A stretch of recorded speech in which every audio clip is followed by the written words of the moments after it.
జై శ్రీరామ్. నమస్కారం అండి. 2025 ఇదే నవంబర్ 11వ తేదీ నుంచి గురువు కర్కాటక రాశిలో వక్రించి సంచారాన్ని ప్రారంభం చేస్తున్నారు. 2025 నవంబర్ 11వ తేదీ నుంచి 2025 డిసెంబర్ 5వ తేదీ వరకు గురువు గారు కర్కాటక రాశిలో వక్రించి సంచారం చేస్తూ డిసెంబర్ 5వ తేదీ మిథున రాశికి వెళ్ళి అక్కడ మళ్ళీ వక్రించి సంచారాన్ని ప్రారంభం చేస్తున్నారు.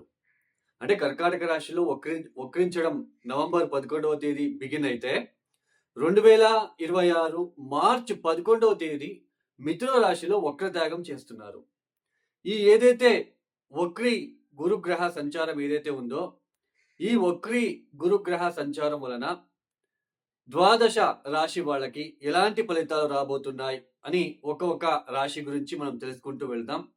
ముఖ్యంగా ఈ ఒక సంవత్సరంలో 2025 మే 14వ తేదీ గురువు గారు వృషభ రాశి నుంచి అంటే వృషభ రాశిని వదిలిపెట్టి మిథున రాశికి వచ్చి సంచారాన్ని ప్రారంభం చేశారు మే 14వ తేదీ. అయితే ఇక్కడ గురువు గారు ఒక రాశిలో సంచారాన్ని చేయడం అనేది అంటే ఒక రాశి నుంచి ఇంకొక రాశికి మారాలి అంటే ఒక సంవత్సరం టైం ఉంటుందండి. ఒక రాశిలో 30 డిగ్రీలు ఉంటుంది. ఆ 30 డిగ్రీల ప్రయాణాన్ని దాటివేయడానికి ఒక సంవత్సరం తీసుకోవాలి. అలాంటిది గురువు గారు ఈ 2025 సంవత్సరంలో అతిచార మార్గంలో తొందరగా 30 డిగ్రీలని కేవలం 5 మాసాలలోనే పూర్తి చేసుకొని నెక్స్ట్ హౌస్కి రావడము, కర్కాటక రాశిలోకి ఎంట్రీ అవ్వడము, అక్కడ ఒక 20 డేస్ ఉండి మళ్ళీ అక్కడ వక్రించి వెనక్కి సంచారాన్ని చేస్తూ మళ్ళీ మిథునానికి వెళ్ళి మళ్ళీ అక్కడ వక్రించి సంచారం చేయడం అనేది ఇది చాలా అంతవరకు మనకు ఆల్రెడీ తెలుసు. గోల్డ్ మీద మనము ఇంపాక్ట్ ఎలా చూస్తున్నామో, గోల్డ్ మీద బంగారం ధర ఎంత పెరిగిందో మనం ఆల్రెడీ చూస్తున్నాం. ఈ అతిచార సంచారం అనేది 2033 వరకు ఇలానే కొనసాగుతూ వెళ్తూ ఉంటుంది. అంటే గురువు గారు 5 మాసాలకే నెక్స్ట్ హౌస్కి రావడము, అక్కడ ఒక 20-25 డేస్ ఉండి మళ్ళీ వక్రించడము, మళ్ళా 25 డేస్ తర్వాత వక్రిస్తూ వెనక్కి వెళ్ళడము. సో ఇలాంటిది 2033 వరకు ఉంటుంది. సో మనం ప్రాపంచిక ఆర్థిక వ్యవస్థ మీద కావచ్చు, గోల్డ్ మీద కావచ్చు ఎలా ఇంపాక్ట్ చూపించింది అనేది చూపిస్తా ఉంది అనేది మనం చూస్తున్నాం ఆల్రెడీ. అలానే చాలా రాశుల వాళ్ళు చాలా మంది మా రాశి అని అంటూ ఉంటారు. గురు బలము శని బలము ఏది వచ్చినా కూడా అది ఎండాకాలంలో వర్షం వచ్చి ఆగినట్టుగా ఉంటుంది. సమ్మర్ సీజన్లో వర్షం వస్తే ఎక్కువ ఉపయోగం ఉండదు. అంటే మన జన్మ జాతకం కూడా చాలా ఇంపార్టెంట్. ఇప్పుడు గోచరంలో గురువు గారు వక్రిస్తున్నారు. సో కొన్ని రాశుల వాళ్ళకి గురుబలం తగ్గుతుంది, కొన్ని రాశుల వాళ్ళకి గురుబలం పెరిగినప్పటికీ వక్రించడం అనేది అంతగా మంచిది కాదు. అలానే మీ దశాభుక్తి ఏం జరుగుతూ ఉందో అది చాలా ఇంపార్టెంట్. ఆ దశాభుక్తి ఎలా మనకి ఉంటుందో దాని మీద ఫలితాలు అనేది ఎక్కువగా ఉంటుంది, ఎక్కువ శాతం ఉంటుంది.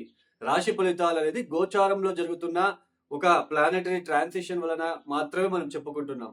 ఇక్కడ ఎవరి ఇండివిజువల్ జాతకం కూడా నేను ఇక్కడ చెప్పడం లేదు. ఓన్లీ గోచారంలో ఈ ఒక గ్రహాల స్థితిగతుల ఒక ఏదైతే ఉంటుందో గ్రహాల మార్పులు వక్రించడము వీటి వలన ఏర్పడే ఇబ్బందులు కావచ్చు, పాజిటివ్ కావచ్చు, అది చెప్పుకుంటున్నాం. ఒక్కొక్క రాశిలో లక్షల మంది ఉంటారు, అందరికీ ఒకే ఫలితాలు ఉండవు, ఇది గుర్తుపెట్టుకోండి. ఇక అలానే ఒక ప్లానెట్ ఒక ఇంటి నుంచి ఇంకొక ఇంటికి అంటే ఒక రాశి నుంచి ఇంకొక రాశికి మారినప్పుడు అష్టక వర్గ బిందువులు ఎన్ని ఇచ్చారో ఆ హౌస్కి అనేది కూడా మనం చూసుకోవాలి, లేదంటే మనకి ఫలితాలు అర్థం కాదు. ఇక ఒక రాశి గురించి మనము చెప్పుకుంటూ వెళ్దాం. వృశ్చిక రాశి.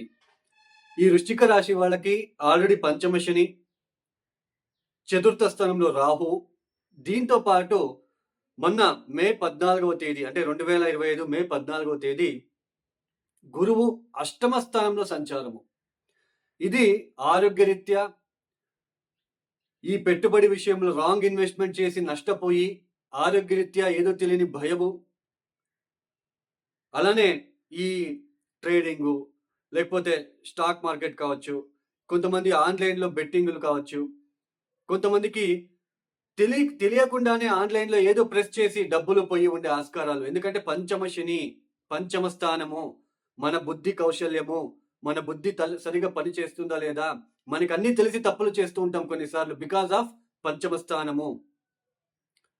ఈ ప్రేమ, ఈ రికగ్నైజేషన్ విషయంలో చాలా ఇబ్బందులు పడుతూ, ఇలా చాలా వివాదాలు కొంచెం డిస్టర్బెన్సెస్‌గా మీరు ఫేస్ చేస్తూ వస్తూ ఉన్నప్పుడు, మొన్నటికి మొన్న అంటే 2025 అక్టోబర్ 18వ తేదీ అక్టోబర్ 18వ తేదీ గురువు గారు అష్టమ స్థానం నుంచి అతిచార మార్గంలో నవమానికి వచ్చి సంచారాన్ని ప్రారంభం ఎప్పుడైతే చేశారో, అప్పటి నుంచి అంటే దాదాపు అక్టోబర్ మాసం నుంచే మీకు కొంచెం పాజిటివ్‌గా అనిపించడము, తీర్థక్షేత్రాల దర్శనం కావచ్చు, నేను ఏ తప్పులు చేశాను, ఎందుకు ఇన్వెస్ట్‌మెంట్ చేశానని రీసైకిల్ చేసుకోవడానికి, ఎక్కడ తప్పులు జరిగింది, మళ్ళీ ఆ డబ్బులు మీరు ఎట్లైనా సరే మీరు తెచ్చుకోవాలి. ఆ డబ్బుని నేను ఏదో ఒకటి చేసి అయినా ఆ డబ్బుని నేను మళ్ళీ నా వైపు తిప్పుకోవాలి అనే ఒక ప్రయత్నం కావచ్చు.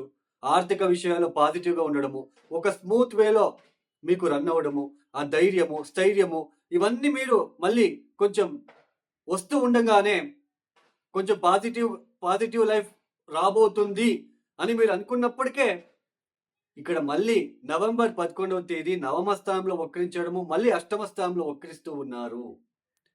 నవమ స్థానంలో వక్రించడం అనేది ఆ హయ్యర్ ఎడ్యుకేషన్ విషయంలో ఎక్కువ ఫోకస్ చేయవలసిన ప్రమేయము. స్టూడెంట్స్ అంటే కొంతవరకు ఆ స్పిరిచువల్‌కి సంబంధించిన విషయాలలో ఆధ్యాత్మిక సంబంధించిన విషయాల్లో ఎక్కువ ఫోకస్ చేయవలసిన ప్రమేయము. అలానే అగైన్ మీరు ఇప్పుడు మళ్ళీ బిజినెస్‌లో ఇన్వెస్ట్‌మెంట్ పెట్టాలి, లేకపోతే మనకి జరగదు. ఆర్థిక విషయాల్లో మళ్ళీ అగైన్ మీరు ఎక్కడో ఒక చోటు సర్దుబాటు చేసుకోవాల్సిన ప్రమేయం రావడము. కొంచెం జర్నీస్‌లో ఆటంకాలు, ఎక్కువ జర్నీస్ చేయవలసిన ప్రమేయము, జర్నీస్‌లో ఆటంకాలు ఏర్పడే సూచనలు, తండ్రితో విభేదాలు, తండ్రి ఆరోగ్యం విషయంలో కొంచెం డిస్టర్బెన్స్‌గా ఉండడం లాంటిది మీరు చూడడానికి ఆస్కారాలుంటుంది. ఎప్పుడైతే డిసెంబర్ 5వ తేదీ ఆయన అష్టమానికి వెళ్లి వక్రిస్తారో అగైన్ మీకు ఆరోగ్యరీత్యా ఇబ్బందులు, అలానే ఈ పంచమానికి సంబంధించిన విషయం ఏదైతే ఉందో, పిల్లలకి సంబంధించిన ఆరోగ్య విషయంలో ఇబ్బందులు, ఆర్థిక విషయాల్లో ఇబ్బందులు, ఏదో తెలియని భయము, భ్రాంతి ఏర్పడము, ఆర్థికంగా చాలా ఒడిదుడుకులు ఫేస్ చేయడము, కుటుంబ విషయంలో ఆ కుటుంబ రీత్యా ఎవరు మీకు సపోర్ట్ చేయకపోవడము, లోన్లీగా ఫీల్ అవ్వడము, ఇలాంటివన్నీ మీరు చూడడానికి ఆస్కారాలు ఎక్కువగా ఉంటాయి. కాబట్టి కాస్త వృశ్చిక రాశి వాళ్ళు అధైర్యం పోకుండా ధైర్యంతో గురుగ్రహ స్తోత్రం కావచ్చు, దత్తాత్రేయ క్షేత్రము లేదా మహామృత్యుంజయ మంత్రాన్ని ప్రతిరోజు చదువుకోవడానికి ప్రయత్నాలు చేసుకోండి. లేదంటే చాలా కొంచెం నెగిటివిటీ ఉంటుంది. తర్వాత జర్నీస్ చేసేటప్పుడు ఈ వృశ్చిక రాశి వాళ్ళు చాలా జాగ్రత్తలు తీసుకోండి, లేదంటే ఇబ్బందులు పడక తప్పదు. ఇక ఈ వీడియో ఎవరైతే చూస్తున్నారో లైక్ చేయండి, షేర్ చేయండి, సబ్స్క్రైబ్ చేసుకోండి. సర్వే జనం సుఖినో భవంతు. ధన్యవాదములు. జై శ్రీరామ్.